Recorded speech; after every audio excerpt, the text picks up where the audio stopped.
Where does Mario get his power-ups?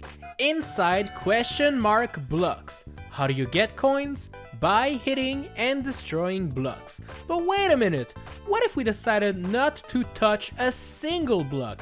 Could we actually beat the game? Let's find out by playing Super Mario 3D Land.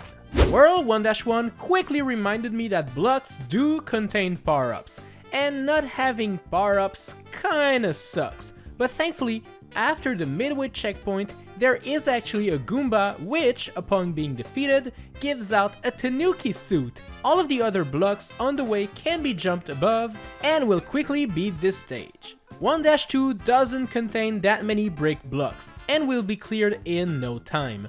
1-3 does contain a few blocks close to the end of the stage. We can just glide down to the flagpole, it's no problem. 1-4 is taking place on those green arrow platforms, and there's going to be a few brick blocks to avoid on the way. I had to move down and move up to dodge those pesky brick blocks, but it wasn't too bad. 1-Castle doesn't actually feature any blocks on the way. The only blocks are those with the fireballs spinning around them, so it's quite easy to dodge those. After dodging Bowser's attacks and pushing this switch, we'll be able to enter his castle and we'll be met with this. Oh, is this a block? Well, I actually did the research, and those are actually called warp boxes. Boxes, not blocks! Heck yeah, the quest is still alive and we can now move to the next level. Now this is epic.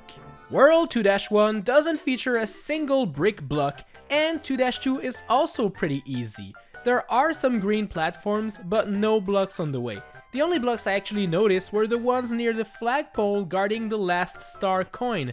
Guess we're not going to be getting that one. 2-3 takes place on sprites of old school Mario characters, and normally you want to grab a propeller box from these blocks all over the place. Sadly, we won't be able to do that just now, but we can still use the Tanuki suit to glide above the pits and reach the end, which is actually full of ugly 2D blocks. Ugh, let's not touch those. 2-4 contains a bunch of red and blue panels that flip sides when you jump, but these are not blocks once again, meaning this level is a total joke. 2-Airship is also very easy and will not be a threat to the quest at all. Defeating Boom Boom the Mad Lad is pretty fast, and with that done, we can move on to World 3. 3-1 contains some of the scariest things I've ever seen in my entire life. Take a look at this scary monster! A snake made out of blocks! Ugh, oh my gosh, I can't even fight the thing, as this would require me to touch a block, and we can't do that! So let's just run away and dodge those scary things up until we reach the top and beat the stage. 3-2 takes place underwater and actually features quite a lot of blocks.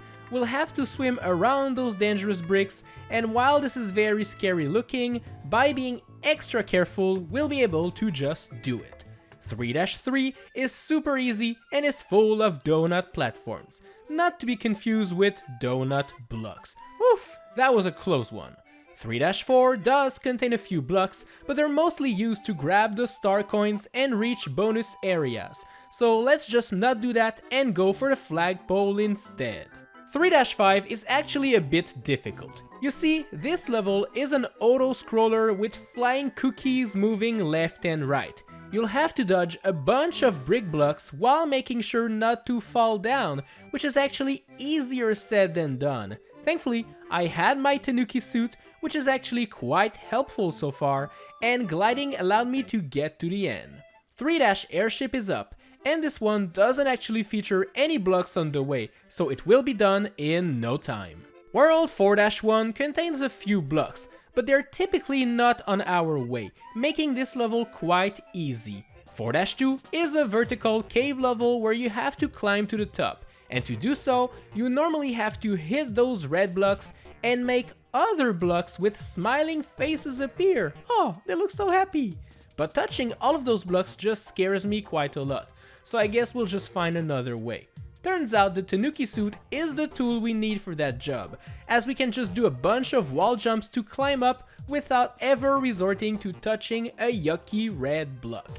4-3 is easy and doesn't feature evil blocks, besides those few ones over there, but they're easily avoidable. 4-4 is a ghost house level where you normally hit some blocks to get some coins to appear and show you the way, but we don't actually need those blocks or coins at all. Just keep jumping and glide to make the platforms appear and you'll reach the end. 4-5 is full of green platforms that unfold before you to create a path you can walk on. There's a couple brick blocks on the way, but we can just move around them, so no worries. 4-airship features more red and blue platforms and those block enemies, but they're super easy to dodge. World 5-1 is actually super easy and features no blocks. 5-2 is also a total joke, and so is 5-3. So let's just move on. 5-4 takes place in mole caves, so there's no spot to put any blocks. Here comes 5-5 though, a level full of clouds, platforms located up in the sky, and in order to navigate through all of that, we're meant to grab a propeller box. And although the propeller box is a box, not a block, well, the box is located inside of a block which we have to hit, so we can't do it. I managed to actually get quite far in the level with just my Tanuki suit and some epic wall jumps, but eventually I reached this part where you have to fly super high in order to get on the cloud above. Dang it, we can't do it. Is this the end? Well, not if you actually grabbed a boomerang flower from the previous levels, because as it turns out, we can just throw a boomerang at this block and turn it into a propeller box without having Mario touch the block itself. Oh my gosh, this is amazing. That's great news, because now we have the propeller and we can just get to the end and keep this quest going.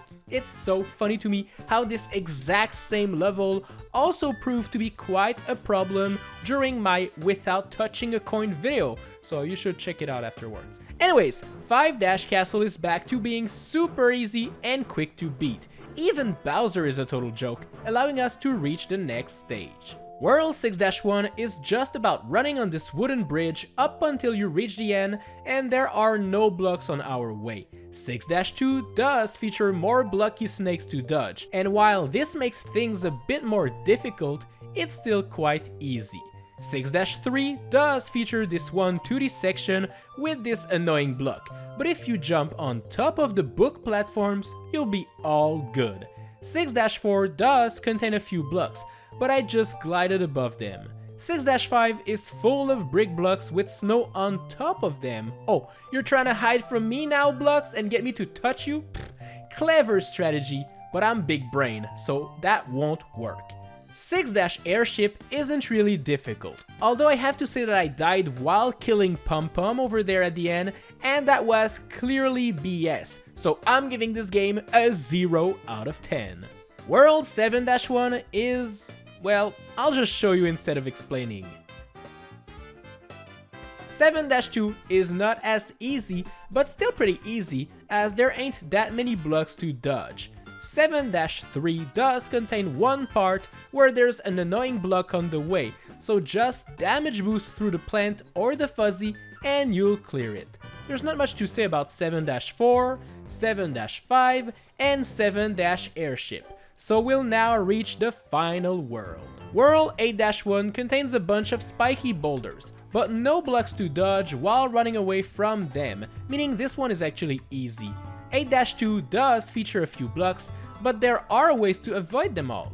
Spinning blocks is what you'll find in 8-3, and 8-4 is all about spooky ghosts, but no blocks.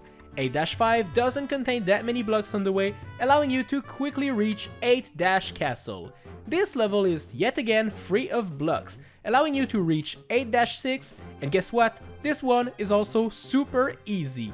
Welcome to 8-Bowser, the final level of the game, and it's taking place on this skull coaster. So as you can probably tell, there aren't any blocks to dodge, and you'll quickly make your way to Bowser, and there are no blocks to avoid until the very end. Oh, I do have to admit that it was very scary running away from Bowser while dodging blocks appearing out of nowhere, but as you can see, if you time your jumps, everything will be good and the princess will be saved.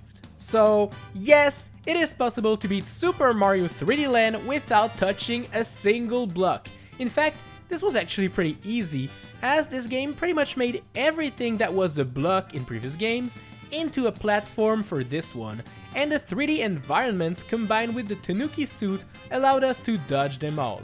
Maybe I should actually do a 2D Mario game next time. What do you think? Let me know in the comment section down below, and as for me, I'll see you in the next one. Bye!